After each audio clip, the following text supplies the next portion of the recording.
This is Jonathan Aggett, fifth Pro Boxing Fans, joined by journalist Dan Rafael, or Dan Rafael as you're actually called. But I've called you Dan Rafael for so long. I'm just going to stick with that. Everybody says it. I don't even check anybody anymore because it's just been the way it's been my I whole think life. it's the Brits that mainly do that as well. But That's okay. I love the Brits.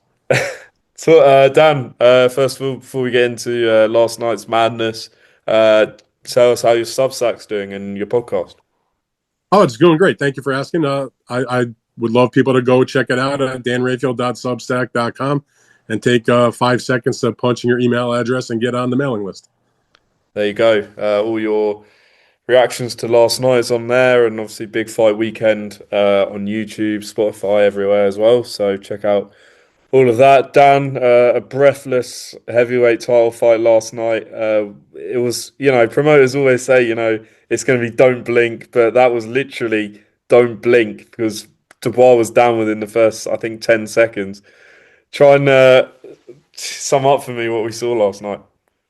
I mean, we saw obviously a candidate for fight of the year. I mean, there's still obviously a number of months left before the end of the year, but I have a pretty good feeling that when the end of the year comes around, even if something turns out to be the actual fight of the year, that's going to be in everybody's top couple of fights. It's certainly in terms of heavyweight boxing, not just a memorable heavyweight fight this year, but one of the more memorable heavyweight fights you'll see, going back any number of years. I mean, it's certainly the best heavyweight title fight I can think of since at worst the third fight between Tyson Fury and Deontay Wilder. That was a tremendous fight. Also, that was the fight of the year. But it's in the recent decades pantheon of that fight, of Vladimir Klitschko and Anthony Joshua. Going back a few years before that, you had the great fight between Lemon Brewster and Sergey Lyakovich. Vitaly Klitschko challenging Lennox Lewis back in the early 2000s, 2001 or two. But that was a great heavyweight title fight. I mean, no doubt about it. I mean, it was as exciting as you could ask for. You mentioned about how Dubois was down, like literally within the first few seconds of the fight. It was the first punch that Wardley threw. And my first reaction when I saw that, because there was so much excitement and anticipation for this matchup where, rightly so many people expected it to be an action-packed kind of fight for as long as it lasted. I don't think that, and it was I never heard or saw anything from anybody that said anything otherwise. Like there was not a single person that has any even remote understanding of Fabio Wardley or Daniel Dubois that thought themselves, that's going to be a bad fight. Like that just wasn't the case. So when he dropped them a couple of seconds into the fight, my first thought was I traveled back to my days at ringside in 2000 when Fernando Vargas fought Felix Trinidad. Another fight that everybody thought was going to be a spectacular, sensational battle, which it did turn out to be. I actually picked that as the fight of the year in 2000, a little bit over Barrera versus Morales 1. But the point of my comment is in the first couple of seconds of that fight, Felix Trinidad knocked Fernando Vargas down with a massive left hook. And you're like, holy shit, the fight's going to be over. And then he knocked him down again. And, somehow he made it out of the round. And it turned out to be a spectacular, all-time fight. I, to this day, would tell you, in my opinion, it's the greatest 154-pound title fight in the history of the division. And what Dubois and Wardley did may not go down as the greatest fight in the history of the heavyweight division, but it was certainly anybody that watched it or was there in attendance in Manchester. What a great fight, and just huge heart, huge determination and grit and will that you could. Every fan wants to see the fighters, show that kind of desire and willingness to just lay it all on the line, and that's what those guys did. And props to both of those guys; they put on a hell of a fight. Heading into the fight, who did you think was going to win it? Going into the fight, I thought Wardley would probably get the job done, and I thought it would probably because he would find a home for the right hand, and that even if Dubois was winning, that Fabio has shown the ability not only to have a great chin, which he, even though in the loss and the stoppage loss at that, he showed another great chin because for the guy that got knocked out, he's not the guy that got dropped. It was Dubois who was the winner who got knocked down 2 times. So I figured, okay, Wardley takes a great punch. We'll see. I mean, I still, Dubois is a great puncher. Also, I don't know if Wardley's been in the ring with a puncher like that, but my thought was, okay, he's going to be able to take the shot, and eventually Dubois, who for all of the excitement that he has given boxing fans and some of his big wins, he's also had some rough losses and been knocked out in all three of his losses. So my thought was, good, exciting, competitive fight, but in the end, Wardley maybe by a little bit because he gets the stoppage somewhere in the like 8, 9, 10 type time frame of the fight. But after, I don't know, after about maybe the sixth or seventh, about the fifth or sixth round, it felt like, Dubois had sort of shook off the two knockdowns and took over. And even though he was taking a lot of heavy shots, also he was dishing out way more punishment to Dubois than he was taking. I mean, to Wardley than he was taking. And but it was funny because as I'm scoring the fight, you see that he's closing in, but for all the punishment that Fabio was taking because of those two early knockdowns, he had a big lead. So it took a while on my scorecard for him to get into the lead. And even though he was mostly dominant in the second half of the fight up until the knockout. Were you happy with the stoppage, or did you feel like Wardley's corner? Because that's been probably one of the more debated topics today. Could or should the fight have been? Should he have been pulled out before that 11th round? I felt the answer is yes. And I have a lot of respect for Ben Davison. I know the trainer's always in that tough spot. And I saw Ben post his thoughts about that on his social media. And he went through some previous fights where he was criticized because he didn't stop a fight, and others where he was criticized because he did stop a fight. And I understand that it's a fine line. You and I and anybody else is not in the corner gauging the reaction of Fabio Wardley. He's the guy that's with him in the gym, sees the way he operates, sees the way he knows how his preparation was. And he's certainly entitled to his professional opinion. He's the trainer. So I respect that, but I would just humbly disagree and say he didn't have to pull the plug, 3 or 4 rounds earlier. I felt like after round 10, probably we could have seen the end of the fight. I didn't think he had to go back out there in 11 and take more punishment. But that shows you the kind of heart that Fabio Wardley has. But sometimes you have to protect the fighter from himself, because Fabio Wardley has shown that he's just not going to give up, that it's somebody else is going to have to take the fight at their hands. And that's why the trainer is there. That's why the referee is there. The referee could have stopped that fight earlier in the fight. I mean, he's very damaged in terms of his nose, his eye, his face. He's taken heavy shots from one of the biggest punchers in the division. And they're not just like, he's catching them, and he's not taking full brunt. Like Fabio Wardley's taking like the full leverage. I mean, a lot of guys can take shots from a big puncher, but they're able to like catch it on the way in a little bit, maybe slide it off their gloves or take it on the shoulder, or, back up a little bit, even just to take a little steam off of it. I felt like as I'm watching this, Wardley's he's not doing that. He's taking literally like the full leverage of those punches time and time and time again. Couldn't get out of the way of the right hand eventually. Probably his vision was slightly impaired because of the swelling around the eye. The blood was all over his face. I mean, and it's deep in a fight. I felt like, the stoppage would have been okay. And I don't think anybody there in the crowd would have been upset by it. They had certainly gotten their money's worth. And, you want to see Fabio Wardley, who is not a vastly experienced professional, live to fight another day, as they say. Obviously, for Wardley, after a fight like that, he deserves, and I'm sure he will have a long rest and time out. But for Dubois, a lot of people want to see the Moses fight. I personally can't see it happening. What do you think? Do you see it happening? I mean, I can see it happening. I just don't. It's not going to be next. First of all, not Fabio, but Moses is going to be back in August. Certainly not going to be fighting Daniel Dubois. So we'll take another fight. Hopefully, it's a good, experienced opponent that he can get some rounds in against and do his thing. But I don't think that Frank Warren has, with the roster of heavyweights that he has assembled, he has shown that over the last, several fights, whoever it is, he's not worried about matching his guys up with each other. He may not love doing it, but that's the business. I mean, these guys sign up for it. And Itauma is going to get an opportunity at some point if he keeps on winning to fight for the title. He is number one in the WBO rankings. He will be called as a mandatory at some point. And so I would imagine that fight will happen. I don't think it's happening next. I don't even think it's happening in 2 fights. They'll let that build a little bit. And eventually, if it does come to pass and Dubois is still holding the title and is still doing his thing, and Moses is still, marching towards that title shot, it'll get to the point where in Britain, it'll be a big enough fight where they can put it in, like a Wembley Stadium and have a humongous, another gigantic event. And that's what it's all about. I mean, I still think that Moses Itauma, who's a wonderful prospect and just as good of a up-and-coming heavyweight as I have seen, is he really warranting the number one contender spot? I mean, let's be honest. The answer is no. I mean, beating an old man, Dylan White, is not enough, in my opinion, to become the number one contender. And I've had that minor argument, with all due respect, with my boy Gustavo Oliveri from the WBO. The organizations operate the way they operate, but he's not the real number one contender. What he is the number one up and coming heavyweight. The guy's got less. He's got what, 30 rounds as a pro, just a handful of pro fights, and has fought basically nobody. So there'll be plenty of time for that fight to happen. Again, we're not talking years and years down the road, but a little while.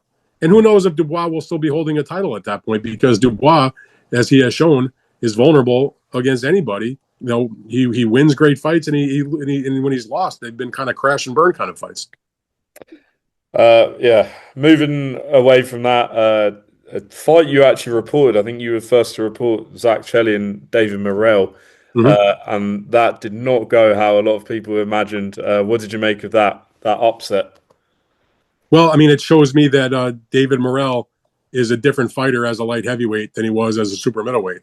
I mean, there was no logical reason why he should have lost that fight. I mean, I know that Chelli was hanging in there. It was giving him, I think it was frustrating him a little bit, and I haven't seen what the actual scorecards were in terms of that particular fight.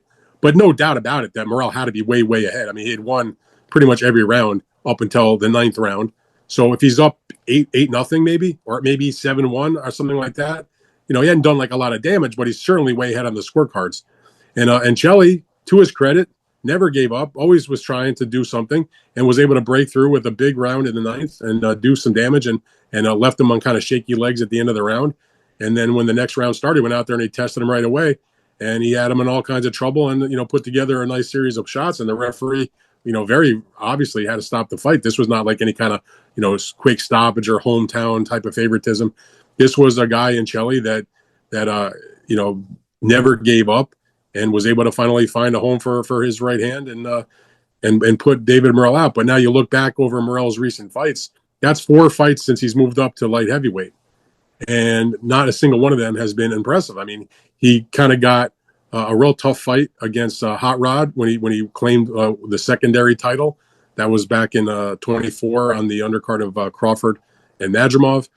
After that, he lost against David Benavidez. It was a good fight, but he was really, even though he even had a late knockdown against Benavidez, it was kind of a shaky knockdown. Benavidez was pretty much always in control of that one. And then he had the fight with Katiev last summer, 10 months ago. That was in New York. I thought he lost that fight, got knocked down in that fight. And then he goes in with Chelli, who's a lesser opponent than the 3 guys I just mentioned, and he gets knocked out. So to me, this was more about and I'm not in any way taking away credit from Chelli. He got the job done. It was a great victory. It's a career-making kind of win against a guy that was at one point an outstanding fighter. But to me, the loss is more on Morrell, sort of a little bit on the downside, maybe, than that Chelli is somehow some new Superman in the light heavyweight division. But it was a great victory, no doubt. And he'll get when that happens, you like to see a guy like Chelli come out of nowhere. Haven't really had, made a big splash, get that kind of win. And you know what? He'll go on. He'll get a big fight out of it. He'll get another opportunity and make some money and hopefully put on another great fight. Moving away to Adrian Fury. I don't think I've spoke to you since it was signed. Yeah. Want to address something that Dana White said this week. He said that, or claimed that he's promoting the fight. Eddie Hearn, Frank Warren have both said contractually that's not the case at all. Do you have any idea about what's going on with this at all? I don't. I've seen the comments from all 3 of them. I personally couldn't care less who the promoter of the fight is. Like, the fact that people have such an intense interest in who the promoter of the bout is preposterous to me, but to each their own. I mean, listen, Frank and Eddie were very specific with their language. They say contractually it can't happen. I mean, at least outwardly, not that we have access to their paperwork, but it's never been disputed by anybody, including Joshua himself, that he is a matchroom fighter for life. I mean, don't they sign like a lifetime agreement back a few years ago? So he's been as loyal as anybody to Eddie Hearn. Yes, they went and he fought on an MVP card, when he had the fight against Jake Paul, but that was not done, in a renegade fashion. That was done with the full support of Eddie making the deal with the MVP folks.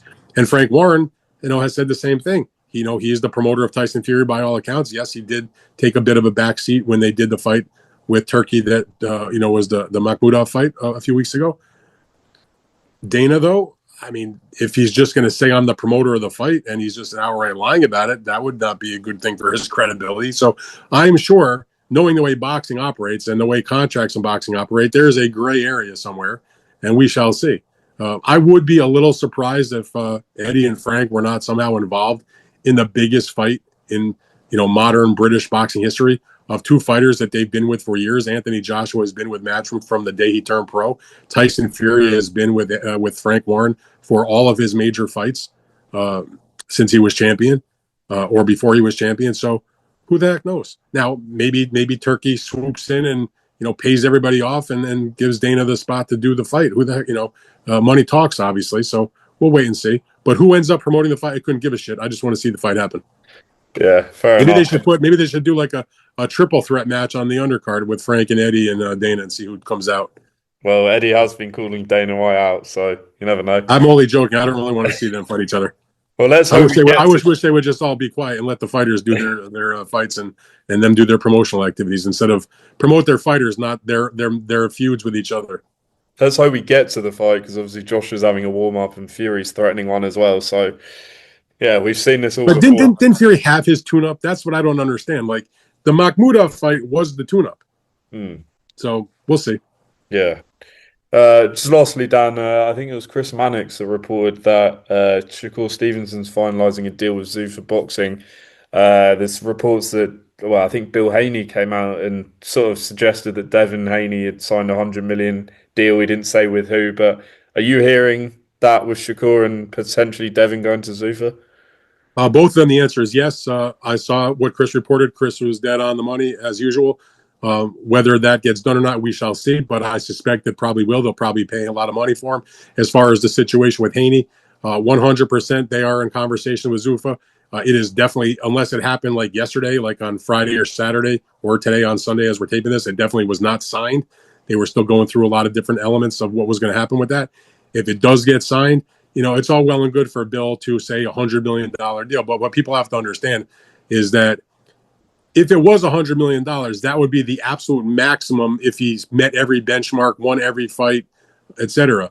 Whereas if you lose, there's certain comeback language they do in those types of big deals where it's lesser money, but it's still a lot of money. So, I mean, once you get to a certain point of tens of millions of dollars, I mean, what's another $10 million? But the point is, people get a little caught up and just, they see that big number, $100 million. You have to win out and you have to do a lot of things to achieve that top level possibility. But even if you were to go into a deal like that and lose and come back and win and lose or whatever, he's still going to make tens of millions of dollars. Let's see if they can get it wrapped up. I think one of the conversations, besides the financial aspect from a Haney's perspective, is who can I fight? I want the biggest fights, and who can Zuffa deliver to me for the biggest fights? Right now in the welterweight division, there's good names in the division, but they're not with Zuffa at the moment. The two bigger names that would probably be happening this summer is Ryan Garcia, who's going to probably defend the title against Conor Benn, who's now with Zuffa. Ryan, of course, is affiliated with Turkey, has been on the Ring magazine card in his last fight. So that takes, if they actually finish that deal, which I think they probably will, that takes two big time names off the plate for Haney to fight. Garcia obviously would be a huge rematch. The Ben fight is the Ben fight, so we'll see. So yeah, it's always about the money, but it's not always only about the money. There's other things that they're weighing. Yeah, just on that Garcia and Ben fight, I'm sure you would have spoken to both sides. Is I that have. edging closer? Is that nearly done, you think? I mean, by all accounts, they're just slogging through the details. I mean, which is, there's a lot of details there, but they're talking about August sometime in Las Vegas, and we'll see if they can get it wrapped up. But to me, that's a huge fight. Conor Benn coming to fight in America for the WBC World Title will be a very big event.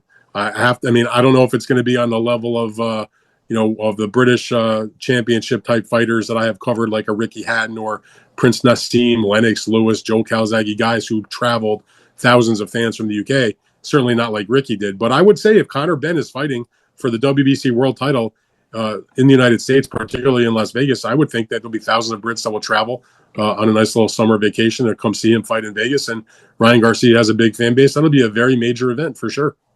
Yeah, absolutely. So Dan, the upshot of that is, yeah, it probably will get done because there's going to be a shitload of money there for everybody to make.